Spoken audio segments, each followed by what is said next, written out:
These founders don't want to be managed. The person that can tell them what they don't want to hear in an educated way, in a trustful way that knows what they're doing, will build a stronger connection than ever. And then I think too, like the more reps you get, like at this thing, we could see around the corners. So it's like, hey, yeah, listen, I know you want to hire 10 people. What you don't know yet is your team that's engineering 100% of their time is going to be engineering 60% of the time because they're going to be interviewing 40% of their time. You know what I mean? And so being able to paint that picture for them and work with them on that. And then it's just you working in concert and they're evolving as their company is scaling. That's the challenge and the skill that I think we kind of got an MBA in at Human Capital because we were just kind of tossed into these things. What's up, everybody? Welcome back to another episode of 10X Recruiting brought to you by MetaView. I'm with my boy, Sile. What's up, Sile? What's up? I'm good. All right. We talked to Mike Moriarty today. What were your takeaways from this episode? Really strong episode. Not someone I knew a bunch about. Actually, never met him, but keen to. But I thought it was a great episode. And I think in a funny way, he is like a great example of one of the versions of what recruiting in the future is. In that it's sort of like hands-on, in the weeds, getting to know the industry you're in and showing up, like being in person, creating an event, which if it was going to take one sort of like specific takeaway that I would encourage, I've had success with it myself, but I would encourage other people to do is, even if you're not fighting for like, let's be honest, not everyone is fighting for elite talent, but even if you're not, it's still a competitive race for any type of talent you're fighting for. And creating events for talent, like for example, last week we had a event for people who set like AEs in AI, basically. And we had our VP of sales and Kyle Parrish, who's the former VP of sales at Figma, just doing a fireside chat, attracted like a bunch of candidates. Nothing major. Like these are people who, we could call in the favors for basically. And like, you just get so much a better understand. You get to put yourself on a pedestal as an employer, but also you get a better feel for these people and know who to focus your energy on. So anyway, I would just say like, events as a recruiting strategy, I think more people can lean into. And that was one of my takeaways from this. I would actually reframe what you're saying into like a higher umbrella, which is more human. And I think Mike does an amazing job of like being human. And so my takeaway was this story he told about including spouses in offers. Mike was at Human Capital for a long time. And, he was at Google before that. That's how I knew Mike. And I don't think we ever like really interacted at Google, but I knew of Mike and like the legend of Mike. And for him to leave Google and to go be the first recruiter at Human Capital on essentially like an idea was a really big deal. So Barish is the founder at Human Capital. And Mike tells this story, and I won't ruin all of it, but like one of the ways he got Mike over the line is he brought Mike's wife, Nikki, into the discussion. And so I'm 37. Like I've been in recruiting now for 15 years, something like that. I don't learn a whole lot like anymore. That one, I was like, it's such a good idea, especially for like exec hiring, really key hiring, people who you're going to spend inordinate amount of time with because you're likely going to meet their spouse anyways. Why not do it during the interview process? I'd never even considered it. That's another great sort of, we've probably talked about this once or twice, like the analogies, when you want to think about one aspect of what great recruiting can look like, which is essentially the more human aspect. I think you can learn a lot from like elite sport. And that is like completely down the line for what like elite college recruiters will do, or like soccer recruiters over here. They might not get to know the wife or the husband. They'll get to know the parents though. And it's essentially like a negotiation. They're like totally part of that package. And so I think there's another thing that you can learn from that. We've had a couple of small things recently that have worked really nicely. It's sort of like, we don't have like a run book around it, but we've got a candidate we're really sort of hot on. And if we pick up some things that they might just really value as like a gift. So for example, we had someone who was really into making their own wine. So we, as part of the offer, said, hey, no matter how it goes, like here's a wine tasting course for you and your husband. Again, you can only get that if you're actually engaging and showing up as a human. And it's not the type of thing that means anything if somehow an AI agent figured to offer these things. I mean, don't get me wrong, you might take it, but it doesn't make you feel anything really. That's a big part of where, we hope this market goes, because frankly, a lot of the other stuff that people have sort of hung the hat on as what recruiting looks like, AI agents are going to be pretty good at that. Yeah. These are the unfair advantages, right, that you're looking for. So this is one of my favorite conversations we've ever had. Mike is a legend. And so without further ado, here's my conversation with Mike. This is 10X Recruiting, a podcast from MetaView. Let's get after it. All right, Mike. So what is Arsenal Pulse, and why somebody like you, why would you leave that cushy VC lifestyle that you did for so long to go build it? Yeah, I think, well, first and foremost, like Arsenal Pulse is a firm fully dedicated to kind of this global resilience market that has grown so much over the years. We focus on defense, aerospace, manufacturing, energy, and some AI in this space. And, that the truth is, like, everybody knows it, like, America is reindustrializing, and billions of capital are flowing into this space over the last 2-3 years. So the bottleneck isn't capital, it's talent. And so being in this cushy VC job, I would say human capital wasn't necessarily cushy. We were hard operators, man. We grinded and we mirrored our founders. And I think that was kind of the differentiator. And so being able to jump out and focus on this space, really spending the last 2-3 years in this space within human capital, falling in love with the founders and the mission. Like, I can't sell something I don't believe in.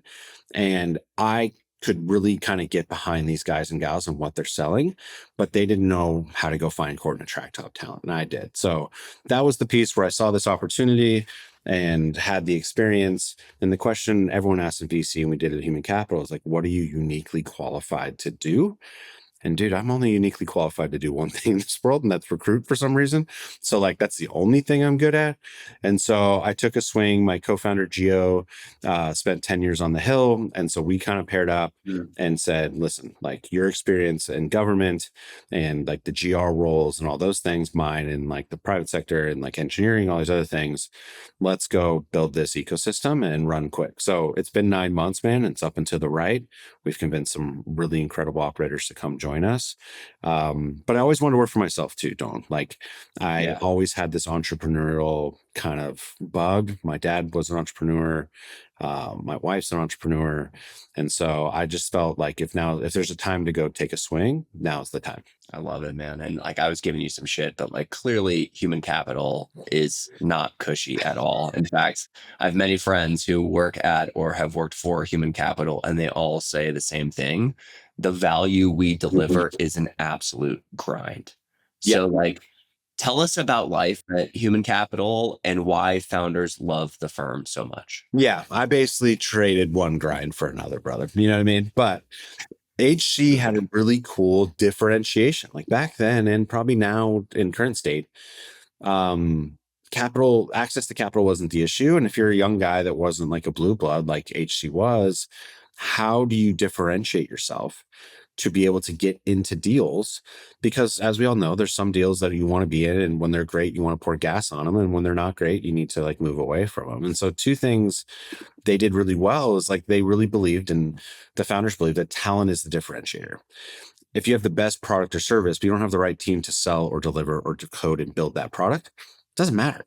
And so bringing us in, I was the first operating partner that they brought in for that thesis.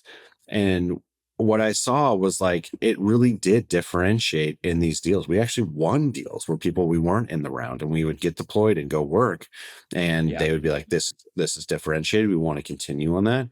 And so the value is like, it's really in the details, Nolan. Like, getting the critical hire at the right time can truly compound a company's trajectory, right?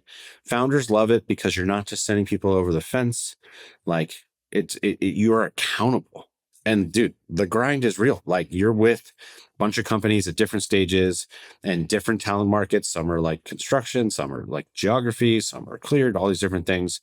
So I think what they really built was this partnership model, and more of an embedded model versus an advisory model that traditionally venture had. And it was well received, and we were able to attract top really operators in our vertical and recruiting to come join us and build out that offering, which we were able and fortunate to do.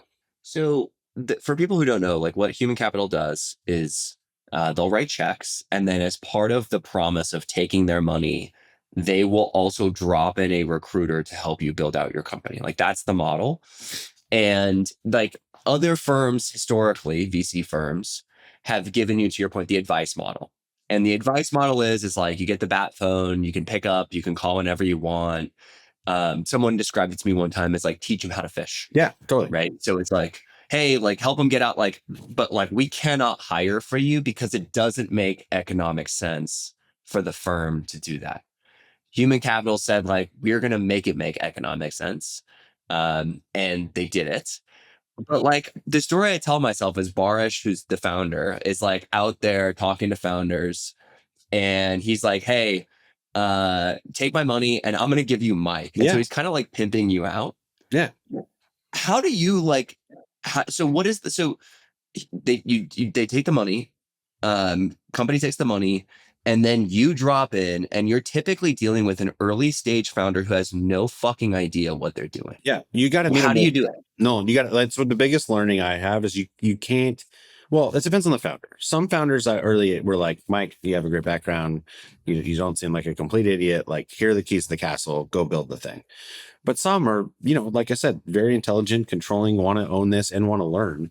And so what I have found to be successful over the years is to really kind of have a conversation with them about what their expectations are and where they're at. And sometimes even if I push back enough, my tagline became at the end, like, listen, I disagree, but I'll commit. But I need you to commit with the data and the conversation down the road. We're going to learn together about this experience and what people are doing or not. And that's what people really respected. Like, my job was to be respected by these guys. I didn't need to be their best friend. And I learned too, dude, like I thought, it's hard when you're in a company, you're measured on offer accepts, right? It's the only way you're kind of measured. Some of these early companies where we bring in 10, 15 on-sites at great places and they'd get through and they were like, not good enough, or they'd lowball the offer and they'd fall out. And then we go back to the founder and be like, okay, remember I said, here's the data we're going to learn together. I built more affinity and trust with those people, even though I did not make one offer accept. So like that ability to like really partner with them and push back, but also like find that balance. I think the other thing is like, it's really hard, especially in early stage, like their energy is so high. So it's like, how do you match their energy, but you can't lose your own judgment within that timeline? So that's the balance that you're kind of dancing with. But like, these founders don't want to be managed. They just want the person to tell them what the hell and the person that can tell them what they don't want to hear in an educated way, in a trustful way that knows what they're doing, will build a stronger connection than ever. So, and then I think too, like the more reps you get, like at this thing, we could see around the corners. So it's like, hey, yeah, listen, I know you want to hire 10 people. What you don't know yet is your team that's engineering 100% of their time is going to be engineering 60% of the time because they're going to be interviewing 40% of their time. You know what I mean? And so being able to paint that picture for them and work with them on that. And then it's just you working in concert and they're evolving as their company's scaling. But yeah, that's the challenge and the skill that I think we kind of got an MBA in at Human Capital because we were just kind of tossed into these things. And every founder is a unique, fingerprint. Yeah. One of the things Human Capital also invests in super intense founders. It's kind of like the brand. And one of the things I learned working with Henry Accarda, who is also intense, and I would just describe as kind of like a world-class contrarian. Yeah. Is you go in with these preconceived notions as the person who does recruiting. And then they say something crazy. And you're like, that sounds insane. And I think similar to you, the approach I took, the only way to survive in that environment is to say, here's what I think is going to happen. We'll come back and after we run the experiment, but we need to come back after and like do the retro on this regardless. And so then I go and run the experiment. What I learned is turns out I was wrong a lot. Yeah, that's fair. Is that the case for you too? 100%. There were times, at certain companies where they were, I would say, much more frugal than I thought they should be. The timeline of which I thought they wanted to deliver and we could deliver. And I do think these mission-driven companies, you're just getting more time and bandwidth and effort out of the team, and they're just used to doing what they have to do. And yeah, like I think at some of these other places where I worked prior, you're kind of clocking in and clocking out and having a great balance of life. And trust me, there's nothing wrong with that, but that is not with these companies. So 100%, like what it costs to run a new grad event, like it's peanuts, and the ROI is huge if you do it right and think through it. And so there's just a lot of those learnings too, which has reinformed kind of my position, where to your point, when I now work with companies maybe aren't as intense or maybe more like how I used to be, I'm like, listen, you don't have to spend 40 grand to go sit at a booth at this event. Like, we can actually bootstrap this thing, do a red velvet thing, invite the kids ourselves, like, and like they just want some swag and pizza and water, and they'll have a great time as long as we like make it impactful. And so there's a lot of things. Yeah, totally. There was a big learning curve for me because, yeah, I mean, that was the big value prop for me to go there, Nolan. It's like, to your point, there's pros and cons to being the product. I quickly learned that, but we were the product. I was like, any engineering company I go to, I'm a support function, but here I'm the actual product. The problem with the product, which I then learned, is like, sometimes they maybe sell deliverables or timelines or pre-sell capabilities that aren't yet built yet. You're like, okay, I gotta pare that back. But it was incredible to like be this conduit to our industry, that talent is the most important thing you can do. And that was like, as Dr. Phil as that is, like, I felt that calling there. Two, I love the reps. Like, my, Cal State education was like, on average, you're 4 years at a tech company, right? So like, I now have 80 to 100 years of experience for each one of these things, like multiple lifetimes. And I feel it, like my confidence level and my experience now is exponentially higher than it could have been going anywhere else. So those were the big reasons. And then the big benefit that came out of it that I didn't really think of is the network. It's like, a bunch of talent partners, all the investment, like all the talent partners of the venture firms are pretty close. And then obviously all these founders, there's a really tight knit founder community. And so being able to be tapped into that, and that definitely helped accelerate where I'm at now. Yeah. So then it begs the question, which is, you have this intellectual nimbleness, you have this amazing skill set of which, like, you and I worked together way back in the day. So I got to watch it in person and kind of like hear the murmurs of how great you are as a recruiter. But, you look into this market and it's constrained with great recruiters. Not only, I would say, is like intellectual nimbleness in short supply, I would say that like fixed mindset is the way of the day. Yeah. So but you're building a firm to where you literally have to scale yourself. Yes. So the way I think about it is like, how are you hiring people, and then how are you growing them once they're in the building? Yeah. I think for me, similar to the founders, like, I look for people. Well, one, I'm being an old gray-haired guy in this business. A bunch of people were foolish enough to come join me. And so having a network in this space, and our big differentiator, which I'm sure we'll get to, is like, I'm hiring pretty senior folks, like people that have reps and bumps and bruises and really believe in this operation. But outside of that, even within those conversations, I want operators, not coordinators. Can they have a conversation with a technical founder? Can they disagree with that founder? And do they understand why that mission matters? And then their job's obviously to pattern match and go find it. But like, I'll take grit over polish all day. Like, recruiting in hard tech is a bit of it's a grind, dude. Pretty beautiful, slow processes do not close top talent. And so, and then you know me well enough to where it's like, I need them to run their own business within Arsenal Pulse. Like, what are their numbers and their efficiencies and pass-through rates? And then how can I lean in to help that with all of the AI stuff going on and everything else to like increase the efficiency of their business?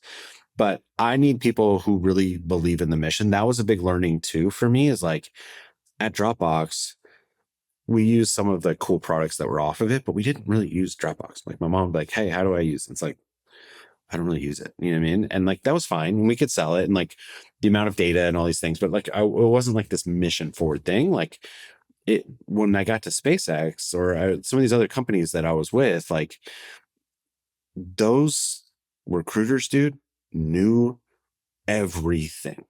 They knew the mission. They knew the team. They knew that if it's in very low orbit, mid orbit, they knew the payload. I was blown away with the technical and deep like knowledge that they had about their vertical. And not only that, like the people, why it matters. Like, it was a huge learning curve for me, where unfortunately you might look at those people on paper like I did as a jerk and be like, I don't know, those recruiters weren't great. those recruiters are really good. And so that's the piece now where it's like we're really underwriting that ability to go deep and understand the technology, not to like the depth of an engineer, but why is it important? Why is it important to this company? Where is this company going?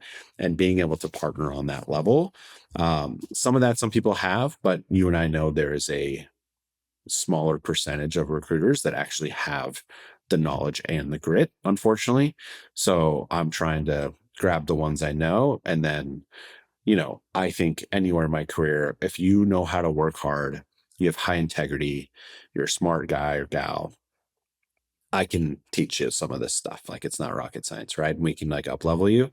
If you're really smart and are a fan of yourself and don't have those things, like you're not a fit for me. I can't teach that, nor am I spend the time. So we're starting to like blend in that space right now. Yeah, my wife is an operator, and she works in the real world. Like they're digging up streets and putting internet in the ground. Like it's a big job, and like stuff happens all the time. And we do these nightly walks to where we talk about like how she's thinking about her team and how she's thinking about informing her strategy. And the one thing that we've gotten really tight on in the last 2 years is the only way to inform the strategy is to get to the ground. Like you must be on the ground with the team, doing it with them. But that doesn't change in recruiting. I think there's this misnomer in recruiting that you can kind of just like sit in another building and, schlep candidates over. And it's like, yeah, we're going to find the match eventually. Like, I don't believe in that anymore. I think you have to get in there. I think you have to get to the lowest level of detail. Before we started recording, you were telling me that you went and saw a couple of manufacturing plants yesterday for new customers. And I was like, that makes sense. Like you're going and seeing the thing, you're getting close to it. You're starting to get the vibe and the feel. And I think a lot about feel now. And my take on this is feel is calibrated by reps on the ground. I totally agree. You cannot just do it like in conversation. It doesn't work that way.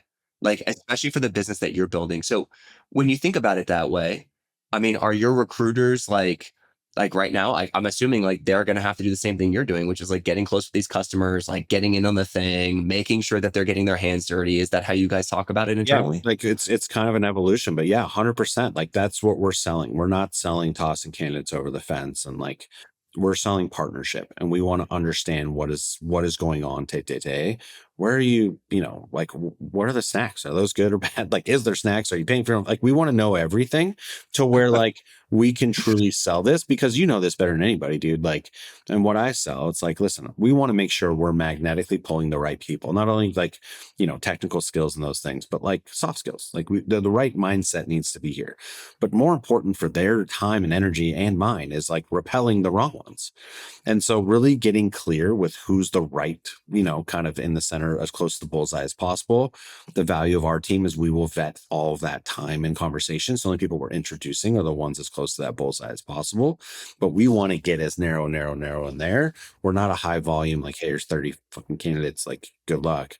We're like, no, these are high tier 1 operator people that we have vetted. And now knowing you, we think you're going to be a great fit. And the thing that's been interesting, which just makes me sound cooler than I am, but like any partnership people that we've partnered with on this model, we've yet to have anyone cancel, and they keep giving us more roles. So like resourcing for my, limited Cal State education is like the hardest problem because they don't roll off yet. So I'm trying to like balance this like partnership. But I'll take it all day because we're now better at selling some of these companies, and we'll always be, and we're making the bet that we can be long-term partners. So we're helping pre-seed guys out of Anduril here in Austin to early stage in San Francisco. People that just got a bunch of money need to go from 3 to 10, 10 to 20, 20 to 100, 100 to 500. We have different offerings and experiences to be able to help those people at those stages. So I think, given your experience, given your team's experience, given your focus, I think you're going to have insatiable demand building this thing. And I actually think like one of the challenging pieces for you is going to be vetting the founder and vetting the teams. And I think the analog for the audience is we have to interview, and we have to, like, when we're interviewing and we're meeting founders, like making sure they're not total psychopaths is important. So how are you doing that? Because I feel like you've had a lot of reps with psychopaths who are also super successful, but can Right. hire. That's the thing. So like, where's the balance there? I know. It's I'll say it's hard because like my underwriting now after all this experience is like you almost need some version of insane optimism or psychopathic drive. And I actually think without that, you're not going to be successful. So like it's almost needed to be in the seat. But I think like understanding when they think through things, when they problem solve, when I push back, like how do they respond to those things? Are they open to changing process? Have they talked about this? Have they thought through this? And if they're like, that's great, you just get a sense if they're really going to work with you. And then unfortunately, I guess unfortunately, it's like what I've come across a lot is a lot of scar tissue from other firms that they've partnered with and things like that. And so I'm coming in on defense a lot. And what's nice over time is we'll have a better reputation ideally and we can share more. But like initially, I'm just like, listen, I get it. I spent the last 5-6 years hiring me and like vetting this, and I understand what's being sold and what's being delivered. And like, I get that that's like where you're at. My side is like, I really get a sense when I challenge them on comp, like, have you thought through this? Why have people not accepted? Like what has not worked? And if they're just pointing the finger at everybody else versus themselves, if they haven't iterated on their comp model or they're, I talk a lot about support systems. I just put a post out on LinkedIn on Monday, but like, I'm very bullish on the sense. I'm like, this happened. I'll give credit to human capital. When they gave me my offer, my wife sat down with them and they're like, listen, we're going to ask a lot of Mike and we want to make sure you're on board with it. And so, and I just think that's the smartest thing ever because her and I need to have a conversation, especially some of these deployments I did later stage at human capital. I mean, it was 7 days a week, getting calls at 2 a.m. and we had to like make a plan from our kids and balance and like typical roles. And so really making sure that the significant other is pulled into these decisions and thought through is a true differentiator, especially for an early stage company. Like, don't just give them an offer. Go fly to their house. Go if you want to be different and want the best people, be actually fucking different. And so that's a lot of the conversations that we have now and again, if they're like, yeah, that's a great idea, Mike, it's interesting, or I already do that, I want to make sure we're doing that, great. If they're just like, hey, I don't have the time, or like, hey, I get it, that seems like not my style, it's like, cool, and we have said no to people, like, and what's great about this business, better or worse, is like I have friends that will happily take those clients and take the swing on a full contingent offer. And so, we'll send it over the fence to people that are, maybe looking for that, willing to take the risk, where even after 9 months of being in business, we're in a very good place where I think that it's just like a bad hire, right? Like that risk can actually drain energy and effort from your own team. And that's my job more than anything, is to make sure we're up and to the right of those things. Okay, so that tactic of bringing in the spouse is fucking awesome. I've never thought about it or considered it, and I kind of feel like, how have I not thought about that? So, can you just walk me through your experience with HC? Yeah, and like when they decided to bring Nikki in, and how does that happen? They talked to me. He asked to talk to Nikki to like understand what she was going through and things like that. They sent her very nice gift, pretty offer, and then he's like, when I want to give the offer, can you guys both sit down? And I was like, wait, so like he's like delivering the offer to you for the first offer time on the with offer. your wife? We were both during COVID, we had one office. She got the office. So I was in her office and we took it and like sat down and he addressed any questions that she had.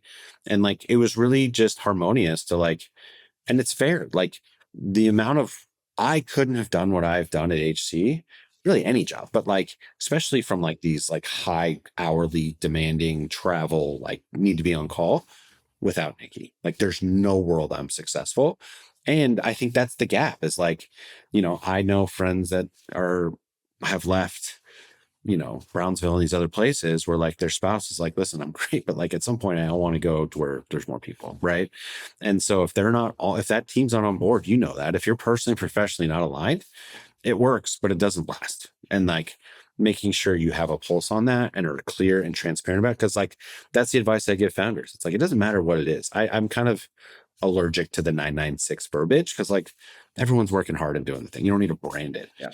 But if you're transparent, then let people select the door open. Like, this is what it is, come in. But where I have a problem is like, they don't represent it accurately, then they get in there and it's like, oh, and this, it's like, that's not fair. That's actually kind of like immoral in my opinion. Deceptive. Yeah, It's deceptive exactly. for sure. Okay, so what's the analog then? Because you mentioned earlier about going to these like career fairs in college. Yeah.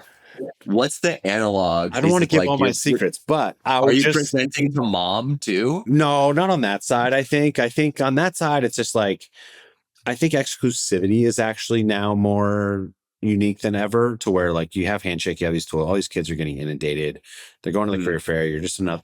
How can you not just be another booth at the career fair, especially if you're not known? Right. So we did some stuff. And again, I cannot take credit for this. This is one of the learnings I learned in one of the portfolio companies of like, how can we do an event driven, invite only yeah, thing? exclusive. Yeah. And then bring in a really cool founder and like talk and like Yeah. be transparent. Like, I worked one of the early stage companies I worked with here in Austin was Nominal. We helped with a lot of their new grad efforts and kind of stole some of that model. And I'll give Bryce a shit ton of credit. That guy, God, that guy should run for president. He is so great when he talks. Like I was fired. I'm like, dude, I kind of work here and I want to work here. Like he was world class. But bringing him into their space, we had a bunch of swag. We had great speakers. We showed the product, like something to have depth more than anything would ever get at any event. And I'm telling you, it wasn't a ton of cash. You know what I mean?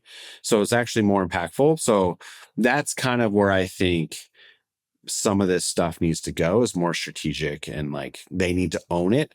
And then you can do one event for, in a location for, like in the Bay Area, you can invite Cal and Stanford and whatever. You're not just like hoping people show up at your booth. I mean, the thing that's coming to my mind right now is like the candidate value proposition. Totally. And I don't think like you're kind of exposing me right now. I think if I'm being really honest with myself over the last few years, I've been so annoyed with companies just like trying to pay under market that it's just like the easiest lever to fucking pull. Totally. Just like, just pay them. Yeah. Just like pay them and like make this go away. And you can kind of skip all the other bullshit that you have to do.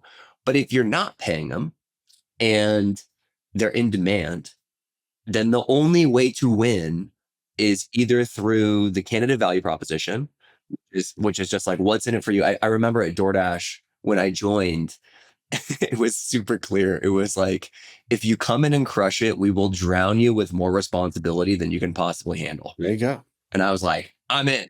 Exactly what I want. Now, that didn't work for, the guy who was 38 at the time with 2 kids.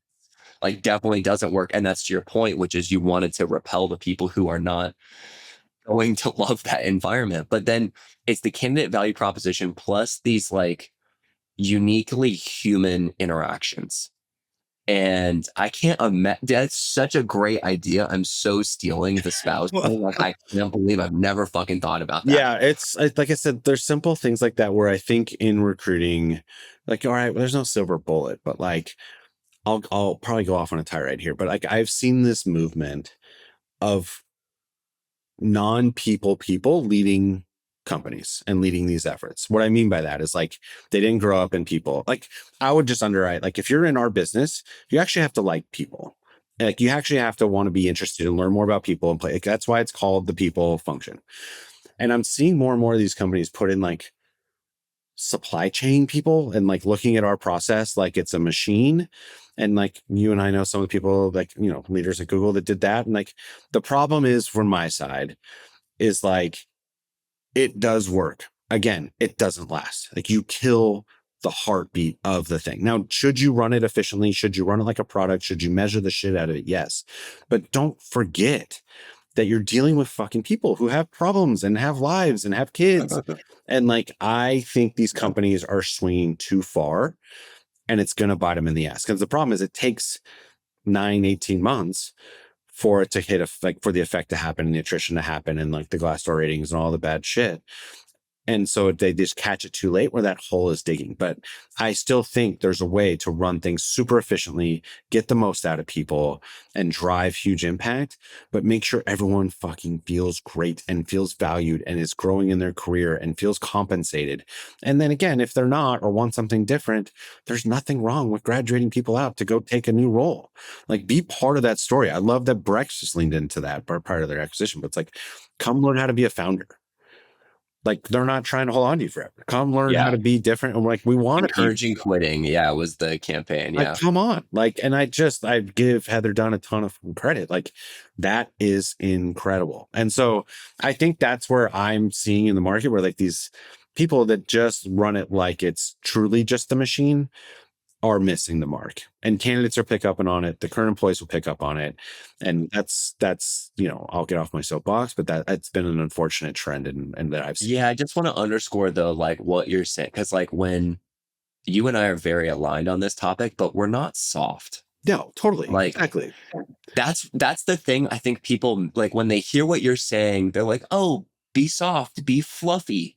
And in fact, it's like exactly the opposite.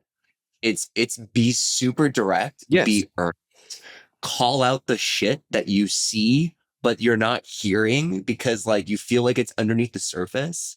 Like that's actually the art of the thing versus just like always rolling out the red carpet or optimizing for the candidate. Like that's where I think our industry has gone wrong is that pendulum just always Yes. swings back and forth.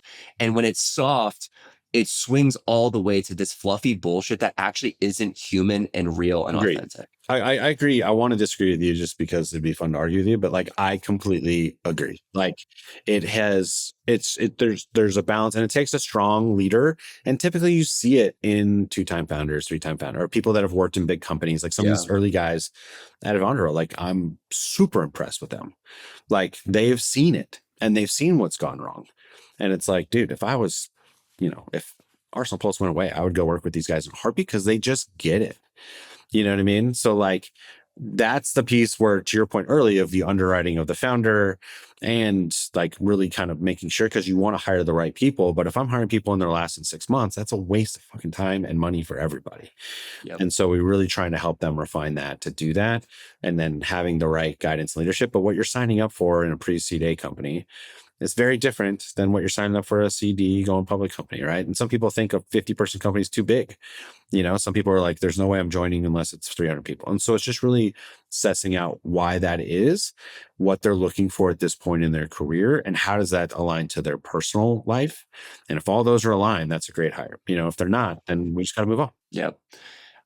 Mike, man, you're giving me a ton to think about in this conversation. Yes. And so where can people find you, bro? Well, arsenalpulse.com. We're here. I'm on LinkedIn. I'm going to a bunch of conferences. I'll be around at Hill and Valley next week, 2 weeks in DC, and a bunch of other things. But yeah, come to arsenalpulse.com. Come check out the website. We're actually awkwardly proud of the design, and maybe stole some design thoughts from Applied Intuition's website. So thank you, Kasser. But no, and if you're interested in joining a team full of just adults that want to work really hard, make a bunch of money, but have a bunch of impact and work with some of the coolest tech and people in the industry, let us know. We're really doing some really cool things there. And if you're a founder interested in partnering with someone who's crazy like me, but knows what they're doing and can really come in and impact some really impactful hires, I'd love to meet you and see if I can be a resource now or in the future. Thanks for the time, brother. Good to see you, bro. Thanks.